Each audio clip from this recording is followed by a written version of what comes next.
धान उत्पादक शेतकरी आर्थिक संकटात सापडलाय। यावर्षी धान पिकावर रोग आणि किडींचा प्रादुर्भाव असल्यामुळे शेतकऱ्यांच्या तोंडाशी आलेला घास हिरावला गेलाय।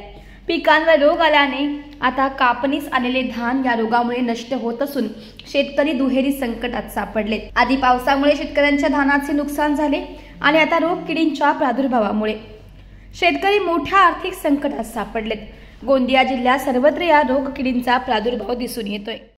परतीचा पाऊस जेव्हापासून सुरू झाला तेव्हापासून धानावरती करपा, तुडतुडा आणि मावा या रोगाने मोठ्या प्रमाणात प्रादुर्भाव केलेला आहे। औषधाची फवारणी करून सुद्धा हा रोग नियंत्रणात आलेला नाही। हा संपूर्ण पीक जमीन उद्ध्वस्त झालेला आहे। याच्यातून कुठल्याच प्रकारचं उत्पन्न येणार नाही आणि मोठ्या प्रमाणामध्ये शेतकऱ्याचे नुकसान झालेले आहे। म्हणून आमची मागणी आहे की सरकारने आम्हाला 50,000 रुपये हेक्टरी मदत करावी, तरच शेतकरी जिवंत राहू शकेल, नाही तर त्याला मेल्याशिवाय पर्याय उरणार नाही। आतापर्यंत आपल्याकडे महसूल विभाग आणि कृषी विभागाचे अधिकारी आले का? अजूनपर्यंत कुठलेच अधिकारी या ठिकाणी पंचनाम्यासाठी आलेले नाही। आम्ही कृषी सहाय्यककडे गेलो होतो, तर कृषी सहाय्यकने सांगितले की आम्हाला अजूनपर्यंत कुठलेच आदेश आलेले नाही।